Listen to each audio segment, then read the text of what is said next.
Yodap guys, assalamualaikum warahmatullahi wabarakatuh. Apa kabar kalian semua? Mudah-mudahan kalian sehat selalu, lancar rezekinya beserta urusannya. Selamat datang di channel Indra Khotiba, di mana channel ini mengangkat kisah-kisah almarhumah Nike Ardila dan Amel Amelia tentunya. Dan di video kali ini kita akan membaca pesan dari fansnya Nike Ardila dan Amel Amelia. Oke guys, kita langsung aja guys lihat ini apa yang dikirim oleh The Ajus, fans almarhumah Nike Ardila dan Amel Amelia yang ada di negara Kuwait. Asli Indonesia tapi sekarang tinggal di Kuwait gini. Halo Bang Indra, selamat pagi, salam dari Kuwait, katanya gitu. Ini saya kirimkan screenshot lagi, ada kemiripan Nike Ardila saat dibully waktu awal meniti karir, dan mohon dicek di YouTube. Terima kasih, semoga sukses selalu dan channelnya, amin amin ya robbal alamin. Terima kasih sudah mensupport Indra Khotiba. Terima kasih banyak udah menyempatkan waktu untuk mengirimkan sesuatu hal yang bisa dibilang itu sangat memorable gitu untuk kisah-kisah dari almarhumah Nike Ardila. Dan apalagi setelah itu ada lagi di SG channel Kang Alan meminta maaf karena Resa tidak ketemu dengan Mami. Sepertinya tidak jodoh dengan Mami, lain dengan Amel. Selalu ketemu dengan Mami dari awal viral dan mendapat restu dari Mami, katanya gitu. Kata aku teh makasih gitu. Dan memang benar ketika Amel bertemu dengan Mami seolah semuanya berjalan lancar. Bahkan momentum pas dulu 1 hari aja Amel bisa ketemu dengan Mami 2 kali gitu. Iya, hanya Tuhan yang tahu. Tetap berkarya ya Bang Indra. Jujur saya suka sekali dengan penjabaran beritanya, jelas dan mengena. Terima kasih banyak, terima kasih banyak.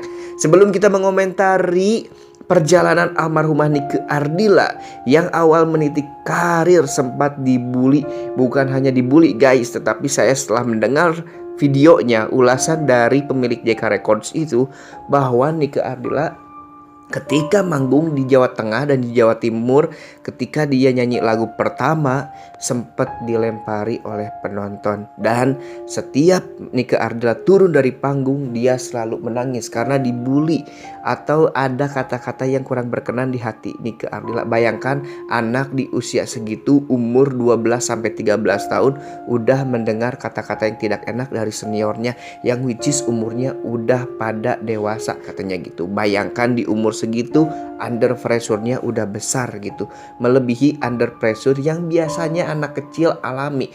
Biasanya anak kecil itu kan beributnya atau nangisnya itu ya kalau nggak permainan, karena kelereng, karena lain-lain. Ini beda dengan hal yang bisa dibilang itu kualitas diri. Wow, itu udah bener-bener under pressure-nya gede banget. Sebelum kita membahas itu semua, kita akan membahas tentang Resa. Ya benar kalau Resa ini kemarin sempat ke Ciamis, tetapi biasa yang tidak bertemu dengan Mami karena Mami ada kegiatan di luar rumahnya. Kalau nggak salah lagi berlibur ke Pangandaran, dan di sini pun Kang Alan melakukan permintaan maaf kepada Resa gitu. Mudah-mudahan lain kali bisa bertemu. Ya namanya takdir Tuhan, kita nggak bisa tahu tuh. Saya masih paham betul, ingat seperti ungkapan dari Imam Al-Ghazali, jika dia rezekimu sejauh apapun mata memandang kedua gunung itu, kalau rezekinya kita bisa kita milikin.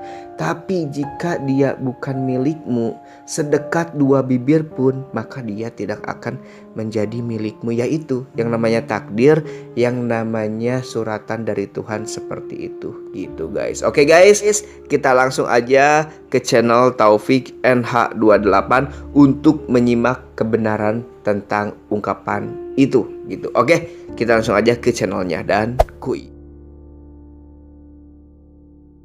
Yaudah guys, ini aku udah di Taufik NH28. Di sini ada Bapak Judi Kristianto, di mana merupakan founder JK Records. Di mana Bapak Judi ini ialah yang pertama kali sebelum Nike Ardila meledak gitu. Jadi yang pertama kali mengetahui sosok Nike Ardila ialah Bapak Judi Kristianto gitu. dengan nama awalnya itu ialah Nike Astrina itu. Dan di sini pun Bapak Judi ini menjelaskan bahwa Nike Ardila dulu sempat nangis ketika dibawa tur keliling Jawa Timur. Katanya dia sempat nangis setelah manggung, ada yang melempar dia dan bahkan dia mendapatkan bulian dari senior-seniornya. Katanya, kenapa sih anak itu ikut-ikutan nggak bisa nyanyi? Wah, di sana Nike Ardila nangis, bahkan sempat dia merasa putus asa gitu dalam dunia tarik suara. Oke, kita akan mendengar ulasan dari Bapak Judi Kristianto ini. Apa pesan Pak Judi waktu melihat Nike 12-13 tahun paling muda, bahkan menurut saya di JK ya waktu itu? Iya, waktu itu. Terus Nike setiap di panggung ya ada yang lemparin, ada apa. Turun dari panggung pasti nangis ke saya. Saya bilang, tabah aja, saya bilang. Kamu pasti bisa, saya bilang gitu kan. Kamu pasti bisa, karena kamu ada bakat. Kamu bisa jadi bintang besar asal kamu mau. Apa alasan Pak Judi membawa Nike? Nike sudah sering nangis di panggung, tapi dibawa terus. Supaya berani. Supaya berani tampil di panggung. Kan beda di rekaman sama di kalau menghadapi publik kan, iya kan. Waktu itu saat di belakang panggung, bagaimana interaksi Nike dengan teman-teman senior? Saya pernah dengar Nike itu sering dibully dulu sama teman-teman senior, yang tidak usah disebutin namanya ya. Iya, biasalah ya, kalau artis-artis baru kan biasa gitu. Tapi ya sekarang istilahnya dibully, ya cuma ya kadang-kadang ledek ringan lah sebetulnya. Apa yang diledekin? Iya, wah tuh anak kok nggak bisa nyanyi, kok diajak aja gitu. Saya bilang nggak apa-apa, saya bilang biarin ditampilkan dulu supaya berani kan. Tuh guys, dengerin guys.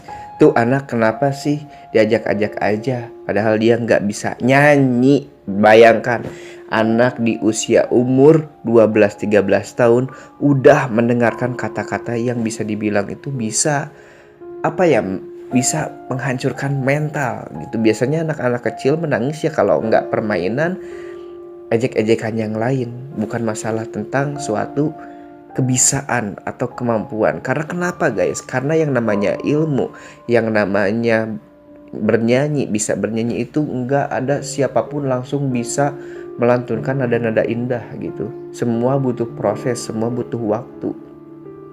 Orang yang memiliki kualitas tinggi akan menghargai sebuah proses, dan orang yang tidak memiliki kualitas tinggi dia akan mementingkan hasil. Ya begitulah. Dan ini kejadian sama mirip seperti Amel guys, ketika dimana Amel pertama kali untuk bernyanyi di depan masyarakat yang muncul langsung di TV.